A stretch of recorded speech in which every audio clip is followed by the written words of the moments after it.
Comunicación efectiva. El líder es un 50% como piensa y un 50% como lo expresa. Miguel Ángel Cornejo, a continuación, nos transmite los secretos para lograr una comunicación efectiva. Él, a través de sus extensos estudios e investigaciones, ha logrado sintetizar las claves que han hecho a los grandes comunicadores. Todos somos vendedores, no solo de productos, sino de ideas. Así el líder empresarial, religioso, social, político, maestro, padre de familia o colaborador, tenemos necesidad de transmitir nuestros objetivos para sumar a los demás a nuestros proyectos.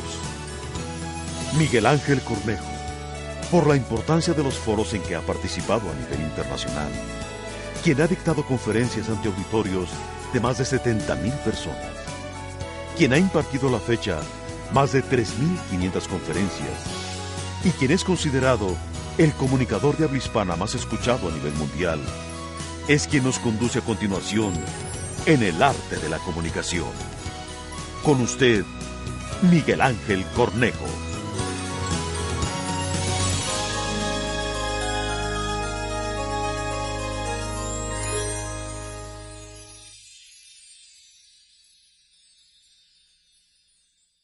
Comunicación efectiva. El riesgo mayor es equivocarse en la fijación de los objetivos. Una equivocación al nivel de líder tiene consecuencias geométricas, pues afecta a un mayor número de seguidores. Edward Deming, precursor de la calidad, considerado uno de los padres del llamado milagro japonés, establece como premisa fundamental que la explicación del 100% de las fallas de calidad en una empresa se debe a dos causas básicas. 85% las originan sus propios líderes y solo el 15% son imputables a los trabajadores. El líder es apenas la mitad de sí mismo. La otra mitad es su expresión. Encontramos que muchas personas se desalientan porque intentan poner en práctica algún nuevo principio y las cosas no resultan como esperaban. Esto sucede porque no han germinado en ellos el valor fundamental y central de ese principio. En otras palabras, para que la actitud sea perdurable, trascienda y verdaderamente modifique la conducta del ser humano, es importante sembrar los valores nucleares. Si no existen estos, lo demás será solo fachada, será solo una forma sin fondo. ¿Qué significa? Si yo en el fondo no estoy convencido de aquellos conceptos, la forma en que los manifieste será muy débil. De igual manera que una persona puede tener un gran fondo, pero si no los expresa, no existe la forma. Y así es común, por dar un ejemplo, que el día de los funerales de alguien hay personas que dicen del difunto: yo en el fondo lo quería mucho, pero nunca supe cómo expresarlo. Como dice nuestra gran amiga Ana María Rabaté, en vida, hermano, en vida. En el fondo, puedes haber sentido muchas cosas por alguien, pero nunca tuviste la forma de demostrarlo. Cualquiera puede decir, es que en el fondo yo quiero mucho mi país, pero ¿cómo lo demuestras? Es que en el fondo yo amo mucho a mi pareja. ¿Cómo lo expresas? Una persona puede tener un gran fondo, pero si no lo expresa con acciones, si no le da forma concreta, está anulado. ¿Qué es más importante entonces, el fondo o la forma? La esencia es que lo importante del fondo es la forma. Una persona con demasiadas formas, que tiene estilo, es muy cortés, diplomático, pero a quien en el fondo no le interesa servir a los demás, lo que desea es servirse a sí mismo. Es una persona con mucha forma, pero nada de fondo. Imagine una mujer bellísima, con unas formas increíbles, con un gran hardware, pero nada de software. Estará totalmente vacía por dentro. Para poder dar forma a las personas, primero hay que dotarles de un fondo, de un contenido de ideas. Después lo importante será la forma en que busquen expresarlas en la realidad.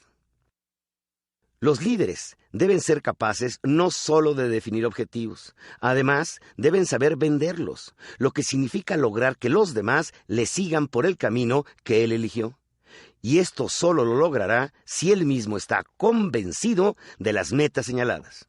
Si él mismo es el más obsesionado por alcanzar los resultados esperados. Si está convencido de que sus sueños se pueden hacer realidad. Disney decía, si eres capaz de soñarlo, eres capaz de lograrlo. no basta vender 1, 2 o 3 veces. Hay que escribir en la nieve permanentemente. El común denominador que encontramos en todos los líderes son precisamente los seguidores. Y este axioma no debe tomarse como una simpleza, sino en toda su profundidad.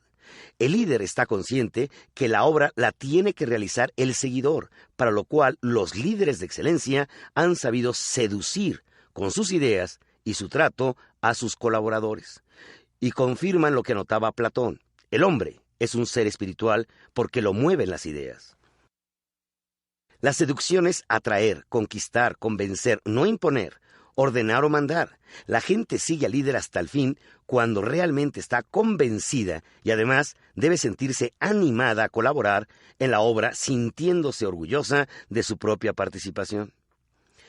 Seducir no debe confundirse con manipulación, pues a los líderes de excelencia los mueve una estructura básica de valores, que son la verdad, la belleza y el bien. Y en ningún momento pretenden engañar y están conscientes que a la gente hay que darle tiempo para que logre hacer propias las ideas de su líder. Cuando se logra este nivel, el dirigente puede estar seguro que la obra continuará con fuerza propia, aun cuando él ya no esté físicamente. A través de la seducción ideológica, garantiza la continuidad de su sueño.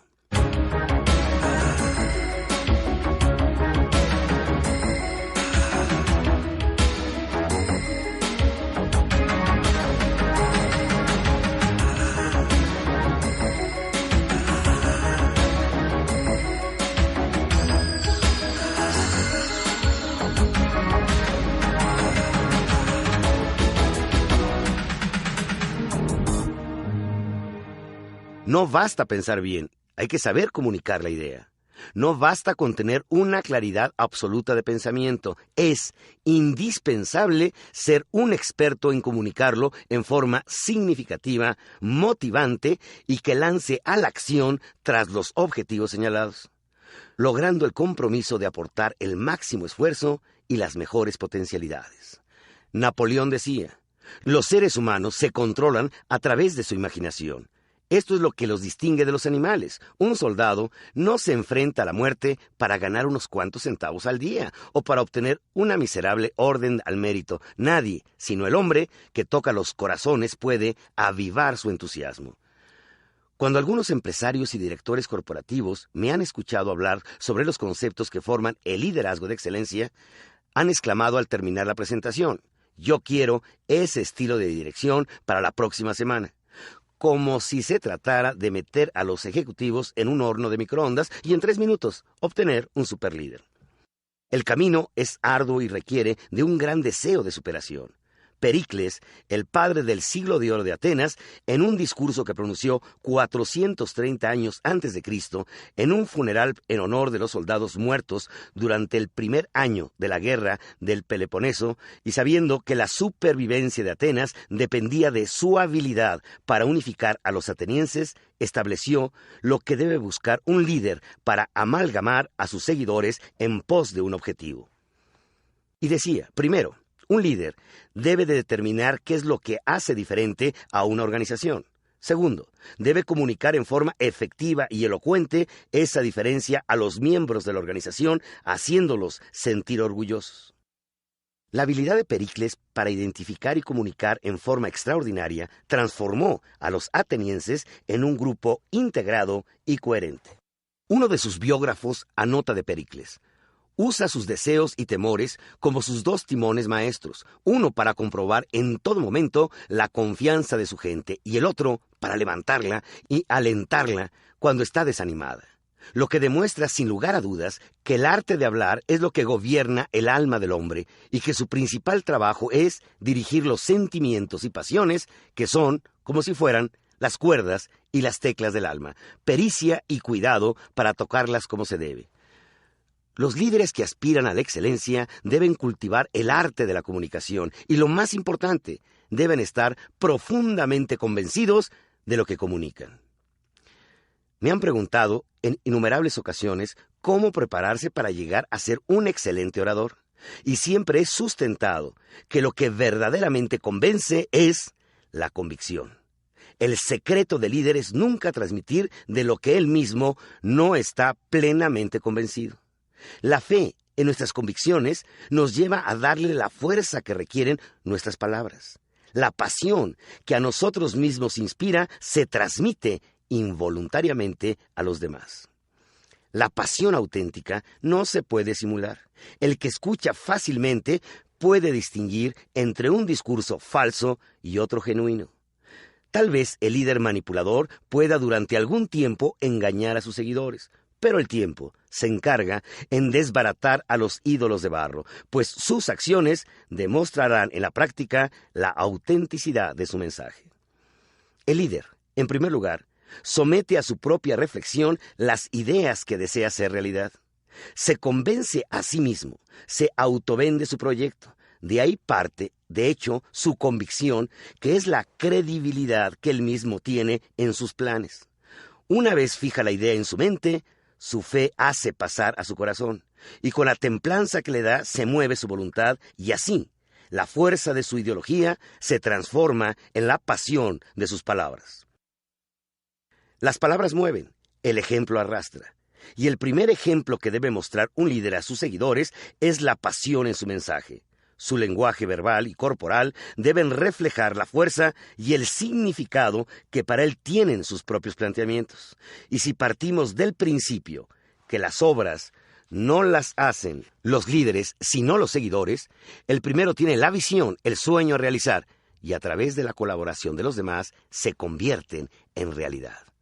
De hecho, promueve una conspiración que etimológicamente significa reunión de individuos que respiran conjuntamente.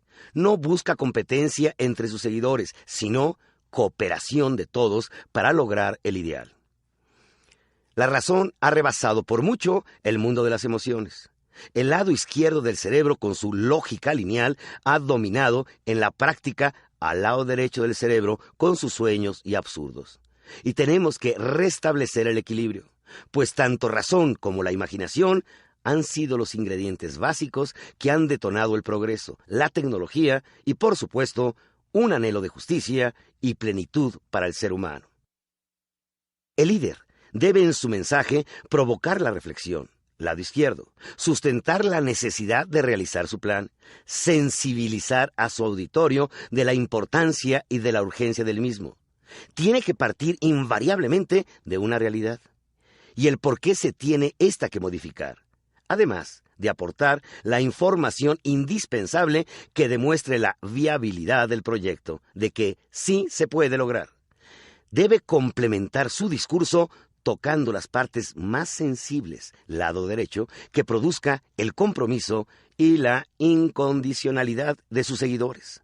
Despertar emociones tales que cada uno de ellos sienta un privilegio el formar parte del proyecto. De hecho, debe mover su voluntad de querer pertenecer a la alianza que se está planteando y decidir unirse al pacto propuesto por su líder para lograrlo.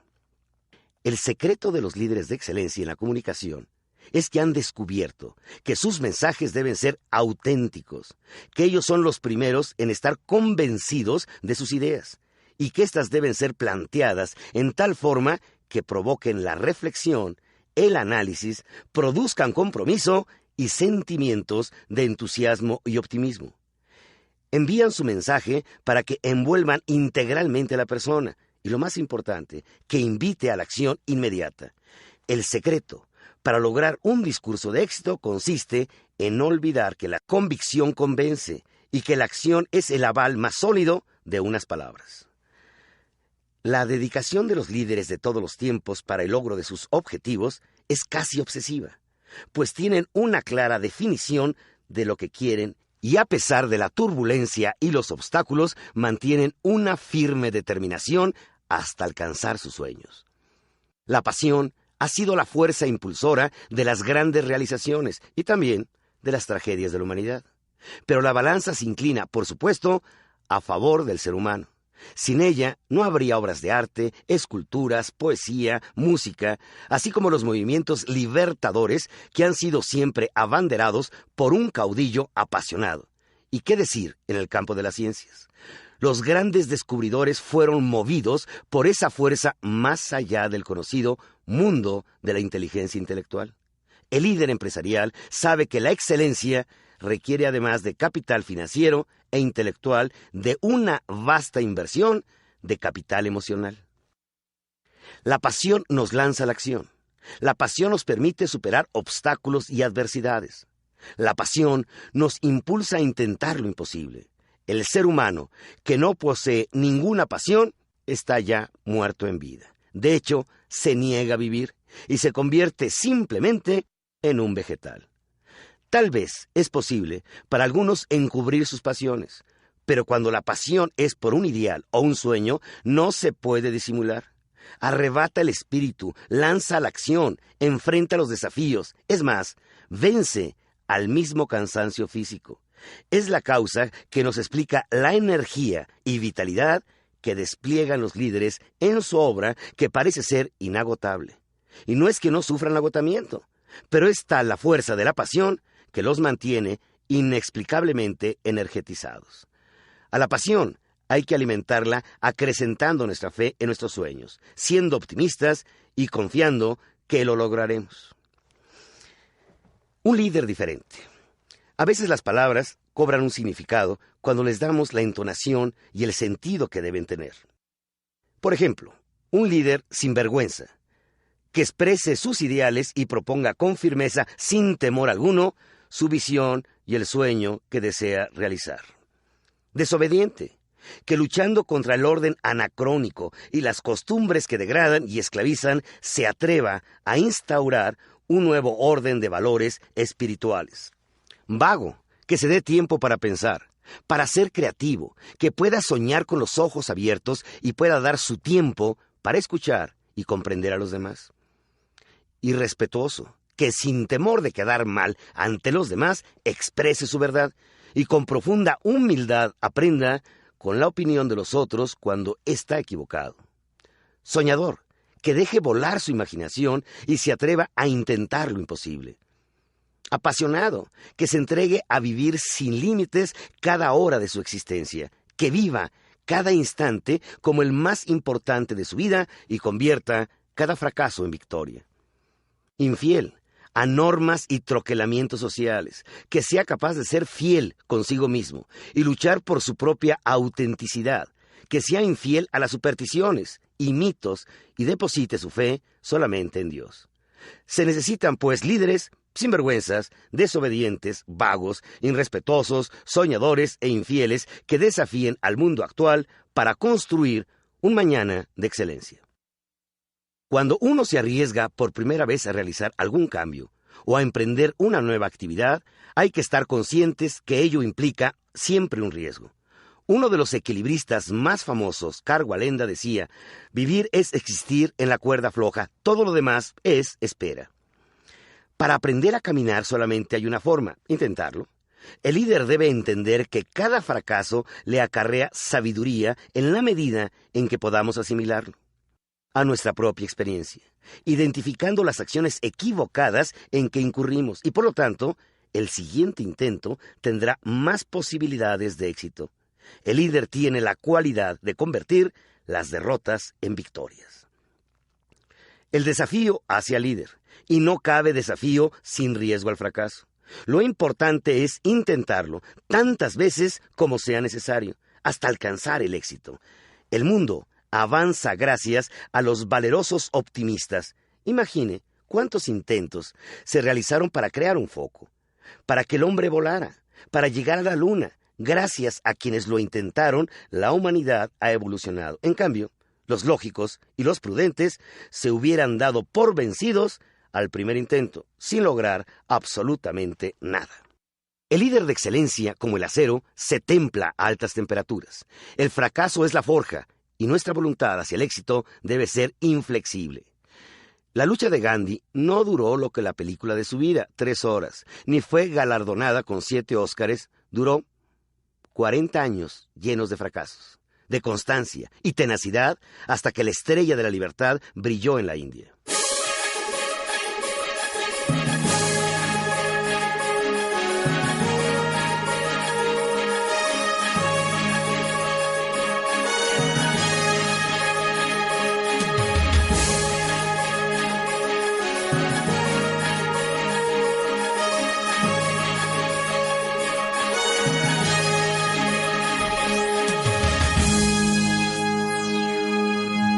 La palabra asertividad tiene su origen en el vocablo aseverar, que según el diccionario de la Real Academia Española significa declarar o afirmar positivamente, con seguridad, con sencillez y fuerza, lo que yo siento, pienso y quiero.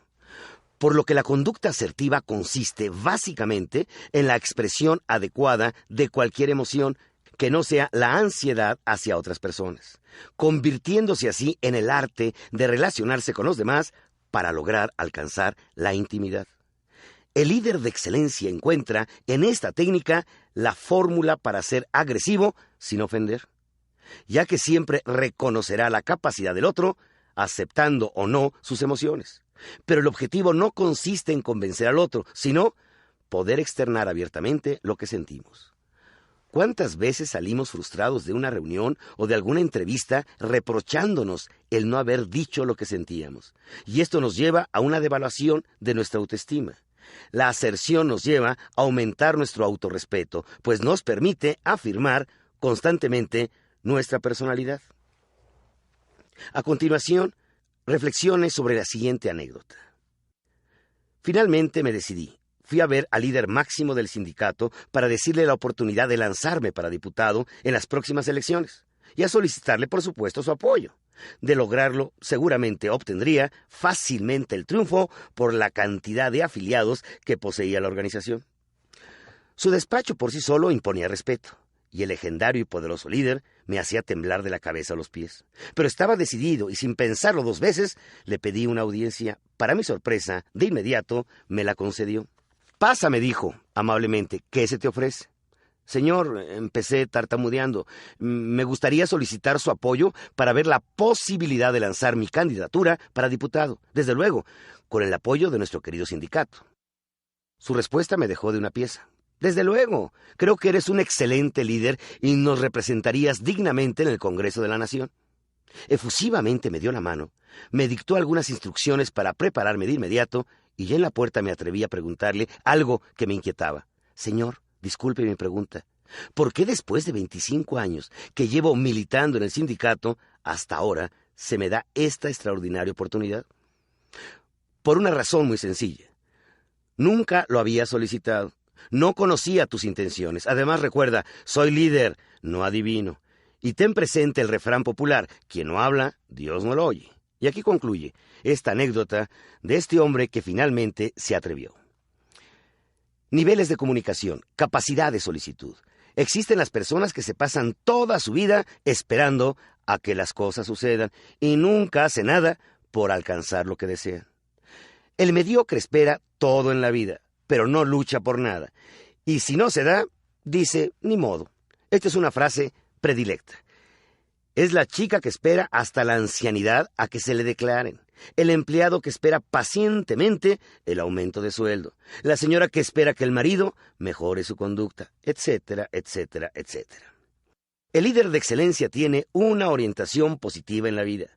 Persigue lo que quiere, hace que las cosas sucedan. Tiene la capacidad de pedir y de actuar.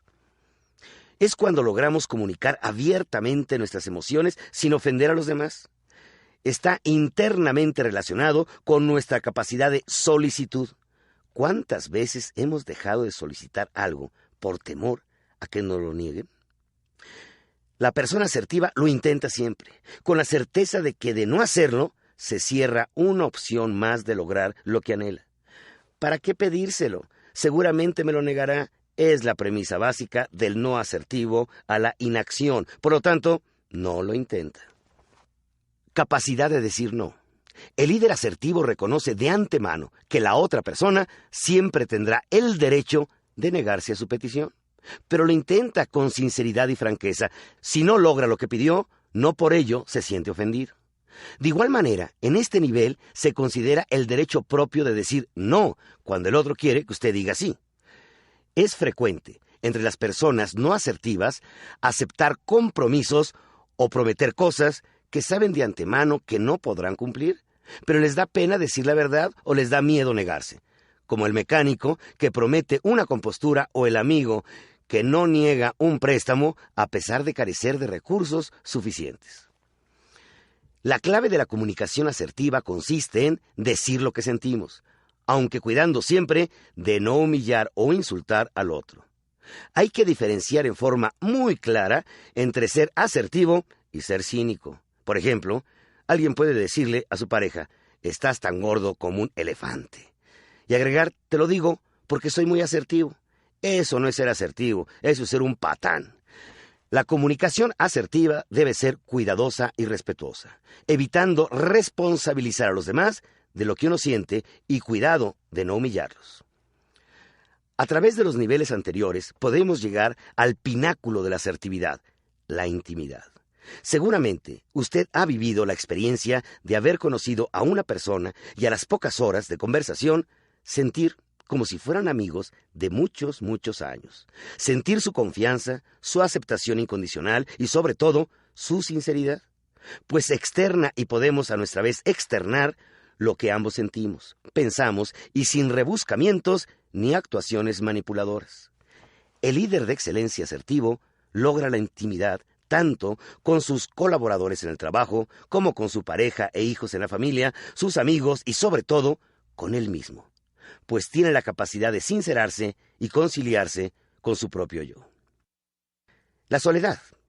La soledad bien asimilada puede ser un espacio extraordinario para la reflexión y el cambio. La soledad, ese silencioso espacio que empieza a inundar nuestro ser. Cuando llega en forma imprevista, nos sobresalta y muchas veces, tenemos que confesarlo, nos llena de miedo y en ocasiones de tristeza. Si la dejamos al principio sin resistencia alguna, que nos va invadiendo suavemente, esa pequeña vocecita se deja escuchar, nuestra propia conciencia.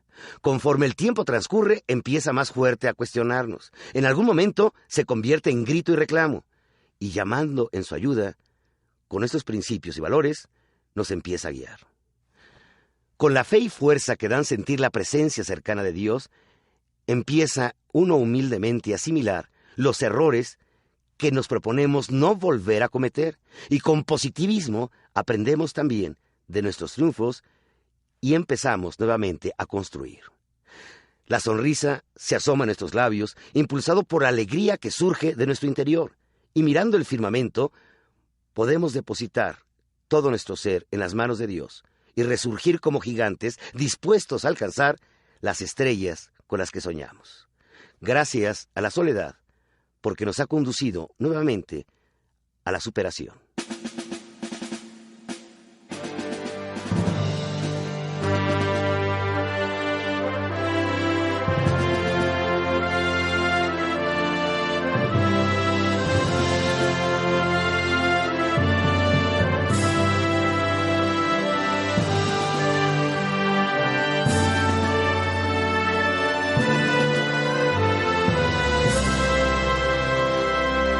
El mundo de significados varía sustancialmente dependiendo del medio en que usted se encuentre. Incluso, aun cuando se trate del mismo idioma, varían los conceptos.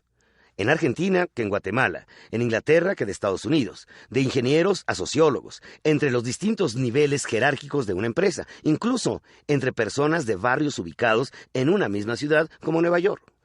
Por eso es importante conocer las técnicas apropiadas para comunicarnos con la misma intensidad en públicos diferentes. Es parte de saberse manejar con el lenguaje adecuado según lo exijan las circunstancias. El inconsciente colectivo, en una mente común, existe en todos los individuos de la raza humana. En esa mente común existen diferentes estructuras de identificación que son colectivas, hábitos, modelos o patrones a los que Jung da el nombre de arquetipos. De esta manera surgen las llamadas culturas red, es decir, muchos individuos que ante un estímulo reaccionan de la misma manera.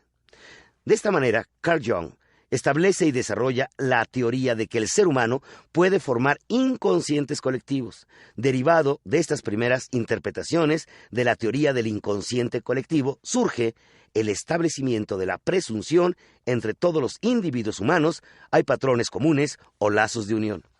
Podríamos decir que tomando la teoría del inconsciente colectivo como base, un grupo humano tiene un determinado concepto general de las cosas. Este concepto general de las cosas es su cultura, su opinión, su forma de ser, su modo de actuar, su manera más eficiente de comunicarse. Así podremos hablar que a grandes rasgos hay 3 grandes zonas de interpretación de la cultura en red. Las 3 grandes zonas se llaman primera, segunda y tercera. Cada una de estas zonas representa características y objetivos diferentes. Zona 1, de compromiso.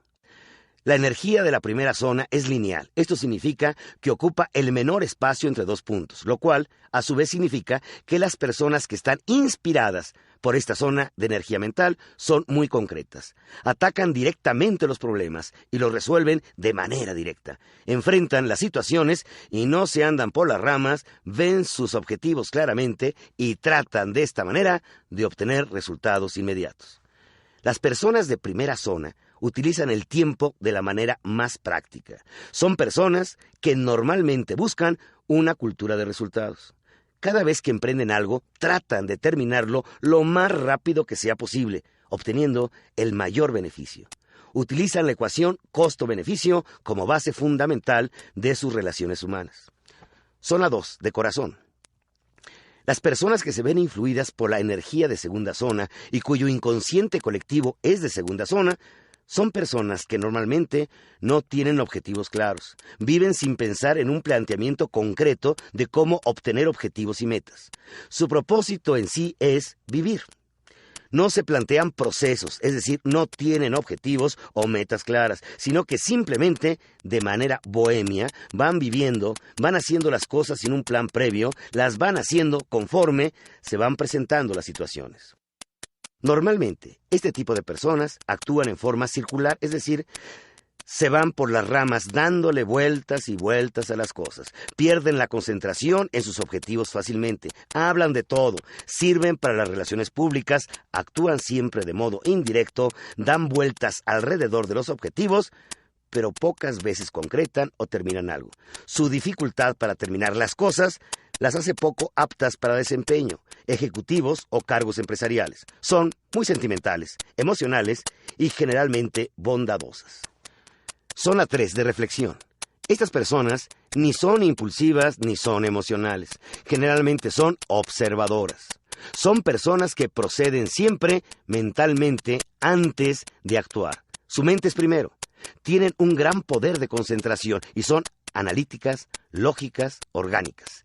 Tienen una gran organización. Son personas que pueden controlar un almacén, un inventario o llevar una contabilidad con rigurosa precisión. Aman la exactitud, aman la prontitud y aman el orden. Son personas completamente organizadas que tienen hábitos y rutinas muy concretas. Aman precisamente la rutina, el orden y la organización. Cuando nosotros estamos preparando un mensaje, tenemos que tomar en cuenta estas 3 zonas. A las personas hay que hablarles en la zona 1 para comprometerlas, número 2 para emocionarlas y número 3 para lograr su reflexión. Todos tenemos las 3 zonas. Normalmente alguna predomina sobre las otras 2. Pero un discurso extraordinario debe tocar precisamente esas 3 zonas básicas en el ser humano. Por un lado, que reflexione. Segundo, que se emocione. Tercero, que se comprometa a la acción.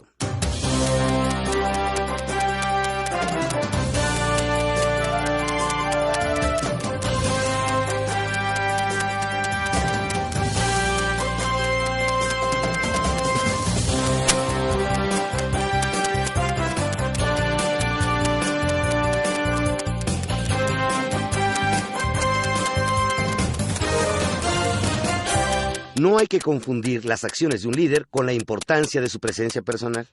Hay quienes dan más importancia al empaque que al contenido. Por supuesto, la esencia es lo importante, pero su presentación habla de su excelencia. Hay que dirigirse y comportarse de acuerdo a las reglas establecidas. Es muy importante observar y aprender las reglas sociales, pues nos darán confianza de vestirnos y conducirnos de acuerdo a cada circunstancia. Sin perder de vista qué tan importante es compartir los alimentos con los trabajadores como una cena de gala con los accionistas.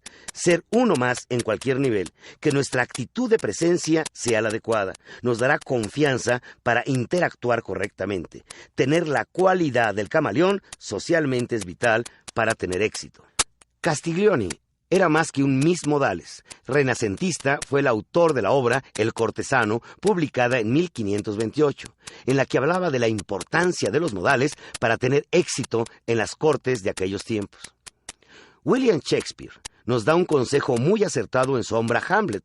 Polonio dice a su hijo, próximo a partir: da a todo hombre tu oído, pero a pocos tu voz. Acepta la censura de cada hombre, pero resérvate tu juicio. Tan costoso tu traje como tu bolsa pueda comprar, pero que no exprese en fantasía, rico pero no llamativo, ya que el arreglo anuncia al hombre.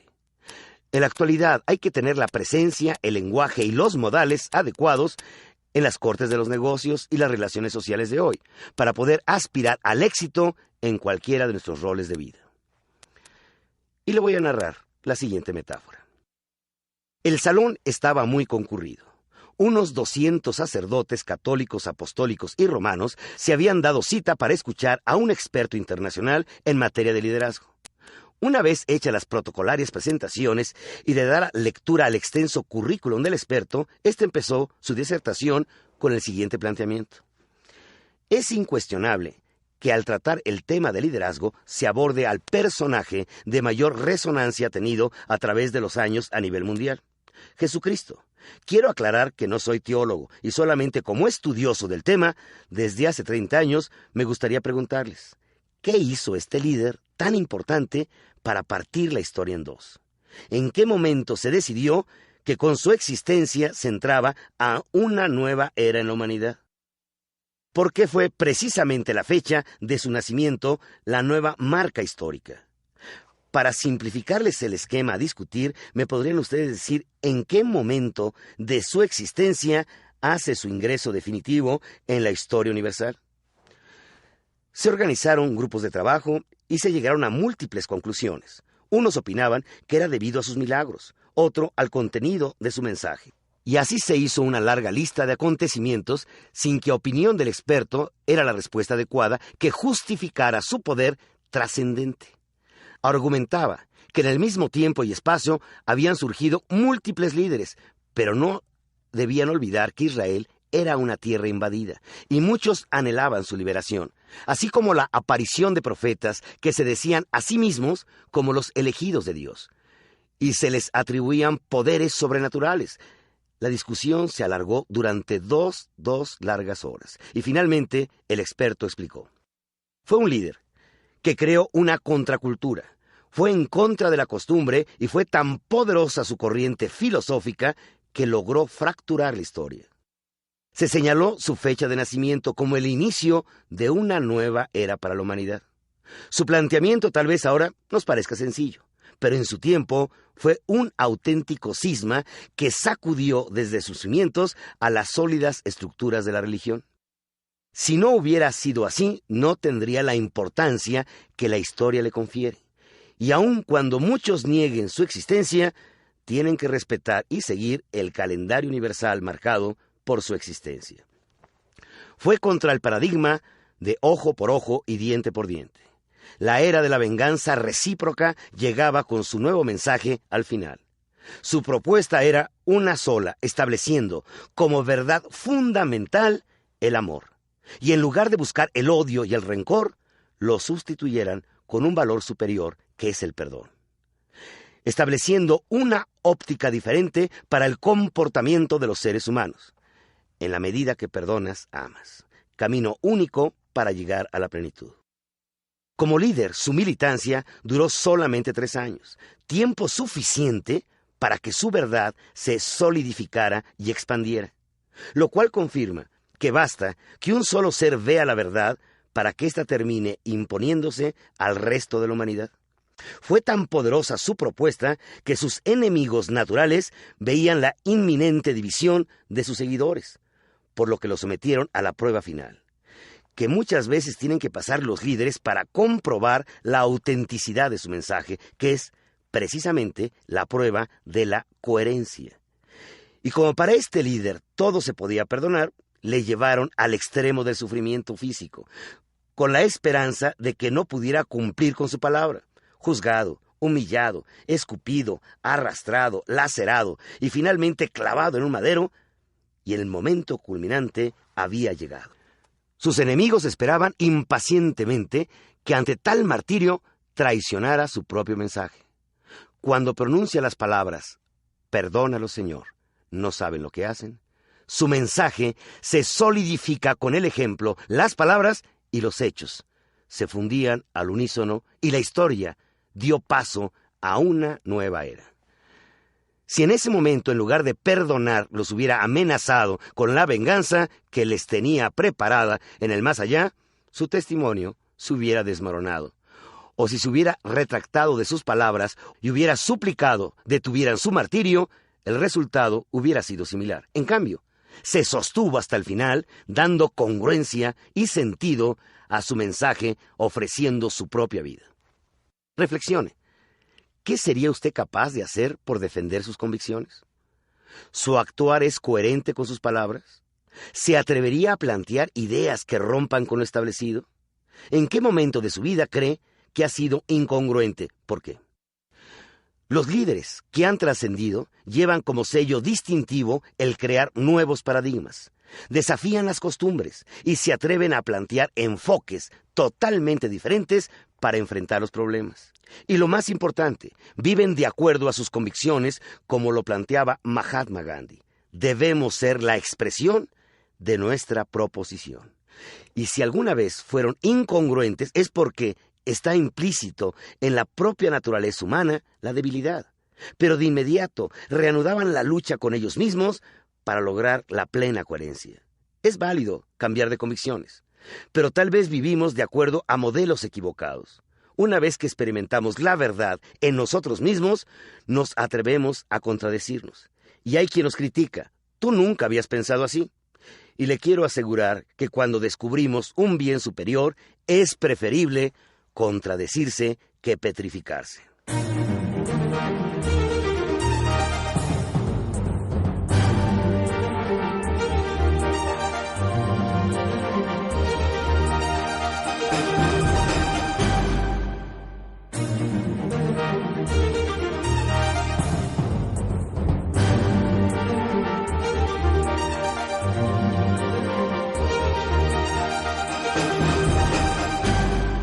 En la preparación de un discurso, de una conferencia o de un informe, intervienen un sinnúmero de reglas, pero las siguientes son las más importantes. Información. Investigue y documéntese lo suficiente en libros, revistas que traten el tema elegido y provoque pláticas con personas que tengan prácticas y conocimientos al respecto. Infórmese del tipo de auditorio que lo escuchará. Sea sensible a la información actual de prensa, radio y televisión sobre asuntos que puedan enriquecer el tema. No escriba el discurso, anote los temas y las ideas fundamentales. Puede ayudarse de pequeñas tarjetas para seguir un orden y recordar las ideas. La disertación. Comprométase en primer lugar con su mensaje. Identifíquese con su público. Escuche a su auditorio e investigue sus expectativas. Empiece con un objetivo. Utilice metáforas para reafirmar cada tema. Relájese y relaje a su auditorio. Hágalos participar. Ocupe apoyos visuales, pero no se exceda. Prepárese para las preguntas. Mantenga el buen humor. Y si puede usted darle un toque de alegría, le dará un sentido fresco y renovador a su mensaje. Se busca un líder. Se busca un líder que busque siempre resultados, que para él triunfar no sea lo más importante, sea lo único. Que sea un comunicador, que motive y entusiasme y cuya vida irradie dinamismo positivo. Que sea congruente con lo que piensa, dice y hace. Que sea creativo por naturaleza y descubridor permanente de problemas. Que su trato sea de excelencia, sembrando ambiciones y visualizando lo que sus seguidores pueden llegar a ser. Que sea un aprendiz por excelencia, aprenda permanentemente y se deje enseñar del éxito y del fracaso, así como del humilde y de sí mismo. Que eduque a sus seguidores y los transforme en seres extraordinarios. Que sea un optimista obsesivo, que mantenga siempre una actitud positiva ante el fracaso, pues este es un comienzo, un trampolín de esperanza para alcanzar el éxito. que siendo un soñador incorregible y un idealista, se fije un compromiso y comprometa a sus seguidores con su sueño. Que sea un ser histórico, que trascienda su tiempo y cuyas causas sean la justicia, la libertad y la verdad. Se busca un líder de excelencia que represente a una nueva generación, la cual sustente la honestidad como aval de cada una de sus acciones, la justicia y la equidad como expresión máxima de su poder, y que promueva las fuentes de riqueza para erradicar la miseria. Un líder que sea un paladín de la libertad, que propicie la realización plena del ser humano, enseñe con su congruencia y derrame cultura para liberar a sus seguidores de la esclavitud y de la ignorancia, que comprenda el significado del amor y él mismo sea testimonio de la bondad humana, quien camine permanentemente hacia un mundo mejor y su vida deje un aroma que permanezca más allá del tiempo, que sea la presencia del Espíritu de Dios.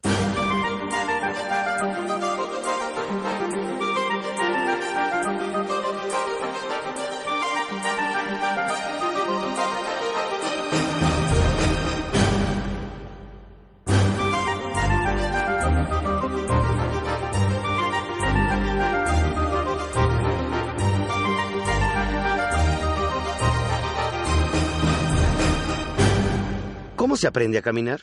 Caminando. La voluntad de hacerlo le impulsará a pararse de inmediato, aunque el temor a hacer el ridículo le ordene no hacerlo. Sin embargo, si no toma la palabra, el ridículo estará asegurado. Y si hace acopio de valor haciendo caso a la voz de su voluntad, es probable que no pronuncie un buen discurso la primera vez, pero premiarán su valor por la voluntad de atreverse. Practique. Empiece a decir lo que sepa a cuanta persona se le atraviese en el camino, y cuando enfrente a un auditorio más numeroso, la práctica que hizo le dará seguridad.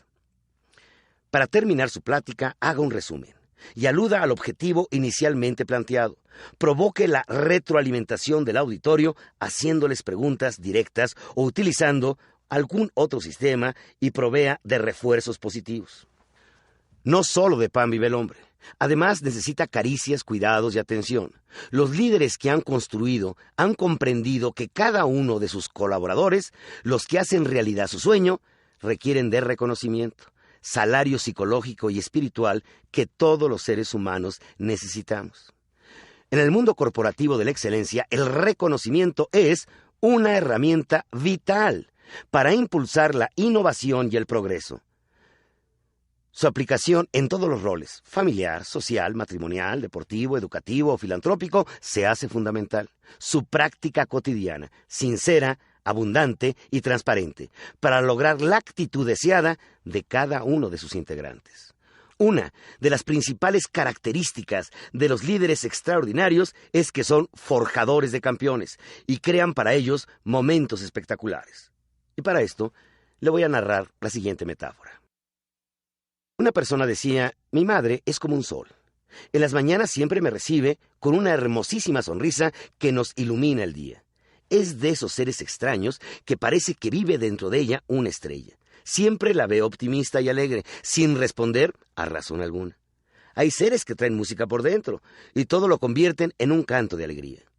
Todos los días, desde que yo recuerdo, me decía esta persona, tanto a papá como a mis dos hermanos nos ofrece un desayuno tan generoso que nunca he visto una mesa tan alegre y con una disposición de servirnos lo que cada uno desea. Un buen día. Nos dio una lección que nunca olvidaré. Fue para todos una sorpresa que una mañana, en lugar del acostumbrado desayuno, cada uno encontramos un plato repleto de alfalfa. Sorprendidos reclamamos, mamá, ¿por qué nos das esto de desayuno? A lo que ella contestó, ¿acaso no sería más sabroso desayunar hoy en adelante alfalfa en lugar de lo acostumbrado? Cada quien por su cuenta protestó, no, yo prefiero los huevos fritos con jamón. Mi hermano agregó, la fruta y el jugo es lo que más me gusta. Papá y mi hermana reclamaron por la variedad de los platillos que pedían diferentes todos los días. Finalmente, al unísono, protestamos que no éramos animales para comer esa hierba. Mamá nos cuestionó, ¿les gusta lo que les preparo todos los días? El sí fue unísono. ¿Están entonces de acuerdo que la costumbre que lleva más de 20 años del desayuno es de su agrado? Por supuesto, contestamos. Entonces, ¿por qué nunca me lo han dicho? Reflexione. ¿Reconoce usted solamente las acciones negativas? ¿Es su costumbre no reconocer las acciones positivas porque piensa que es obligación de los demás hacer las cosas bien? ¿Tiene el hábito de atrapar a la gente cuando realiza tareas acertadas o solamente cuando comete errores? Reconocimiento significa literalmente volver a conocer. Fácilmente se nos olvida que uno de los alimentos espirituales más valiosos que puede recibir un ser humano es precisamente el reconocimiento. Además de que es la forma para reforzar aquellas conductas que deseamos se repitan. De hecho, la persona que recibe este tipo de estímulo desea cada día más. Es la forma de hacerlos adictos al éxito. Es la fórmula para forjar campeones. Desafortunadamente, existen educadores que piensan que el reconocimiento solamente produce soberbia, lo cual es cierto cuando el estímulo gratifica acciones o cualidades falsas. Así, por ejemplo, el mal que muchos políticos padecen es inflación psicológica, que les producen sus propios cortesanos, quienes les alaban características que no poseen e insisten tanto que terminan por creerles. Es necesario desarrollar la habilidad para detectar los aspectos positivos de la gente e informarles que les apreciamos y estar alerta a reconocer cada uno de sus logros. Le aseguro que es lo que más le van a agradecer. El reconocimiento es la forma de acrecentar la confianza en uno mismo y en los demás, para darles la certeza de que están haciendo lo adecuado y además es una manifestación sublime del amor. Reflexione. ¿Hace cuánto tiempo no le dice a su pareja qué es lo que más aprecia de ella? ¿Qué valora de cada uno de sus hijos? Seguramente realizan acciones que usted aprecia en forma importante. ¿Se las ha dicho? ¿Manifiesta con palabras y acciones sus sentimientos de amor con sus padres? ¿Cuándo fue la última vez que lo hizo? A sus amigos y colaboradores les ha entregado la ofrenda espiritual que significa el comunicarles su admiración. No espere un momento más. Pague hoy mismo esa deuda que se lleva en el corazón, que es precisamente el reconocimiento. Que no lo sorprenda la muerte, pues curiosamente solamente se puede pagar en vida, y es un auténtico pecado morir sin haber entregado lo mejor que usted le puede ofrecer a los demás, su reconocimiento. Son las medallas doradas que se acumulan para siempre en el espíritu humano. Los seres humanos, al nacer, el primer vehículo por lo cual iniciamos nuestro aprendizaje son los sentidos. Tal vez, aún sin comprenderlas, entendemos el sentido con que se pronuncian, ya sea con ternura y cariño, también con cólera y enojo. Por supuesto, la piel, considerada la madre de todos los sentidos. A través de ella, percibimos los primeros contactos con el mundo, del mundo exterior. Una vez que hemos abandonado ese lugar confortable y maravilloso que es el vientre de nuestra madre, ¿cómo explicarse que un niño ciego de nacimiento aprenda a sonreír o perciba la angustia que están experimentando sus padres, misterios aún no descubiertos? A través de la palabra nos educamos. Es ella el vehículo fundamental de la comunicación. Sus significados nos orientan o nos confunden, nos hieren o nos alientan. A través de la palabra nos enamoramos. Y hay quienes se odian para siempre. Nos hacen evolucionar o involucionar. En fin, la palabra tiene tal fuerza que es hasta ahora la única medicina que cura el alma. ¿Cuánto vale la palabra que nos consoló, que nos rescató de alguna depresión, que nos brindó esperanza, que nos iluminó la vida para realizar un cambio radical, que nos movió para unirnos a otro ser humano, apoyar una causa común o entregar nuestra vida por alcanzar un ideal? La palabra tiene tal poder que une lo desunido y desune lo unido. Hay quien por las palabras que ha escuchado deja para siempre su hogar y se une a otra persona, o se entrega de por vida a un movimiento determinado, une y separa, y puede dejar marcas indelebles en el espíritu humano. Concluía un curso de liderazgo de excelencia, siendo la temática central los recursos que debe usar el líder para lograr motivar en forma efectiva a los demás. Uno de los participantes, que por su actitud en las 10 sesiones de 4 horas cada una, pareciera que asimilaba profundamente cada concepto, se disculpó de no poder quedarse a la ceremonia de clausura, aduciendo que tenía asuntos urgentes que atender. Días después me lo encontré y me impactó la vivencia que me transmitió. «Disculpa», me dijo, Disculpa una vez más mi salida impetuosa el día de la clausura del curso, pues me había dado cuenta en ese momento lo olvidado que tenía a los seres más cercanos que tengo, y que además verdaderamente los amo.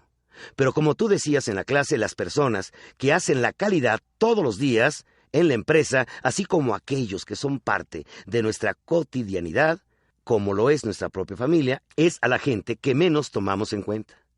Me dirigí apresuradamente a casa. Al llegar mi esposa estaba en la cocina. Me acerqué y me atreví a decirle algo que, si te soy sincero, no recuerdo hace cuánto tiempo le había dicho un te amo. Volvió sorprendida y se acercó como tratando de descifrar si lo decía porque estaba ebrio o porque estaba enloquecido. Agregué: mujer, siempre te he amado y quisiera hoy renovar lo que siento por ti. Has sido mi compañera durante 25 años y deseo ser un buen compañero el resto de nuestras vidas. Me abrazó y una calidez que ella había olvidado llenó mi cuerpo. Inmediatamente pregunté por mi hijo adolescente, el más pequeño de la familia, 17 años, rebelde, a quien han expulsado de no sé cuántos colegios, siempre de fiesta, retraído en su trato conmigo, lleno de rencores, en fin, lo que puede considerarse un joven problema. Lo invité a tomarse un refresco.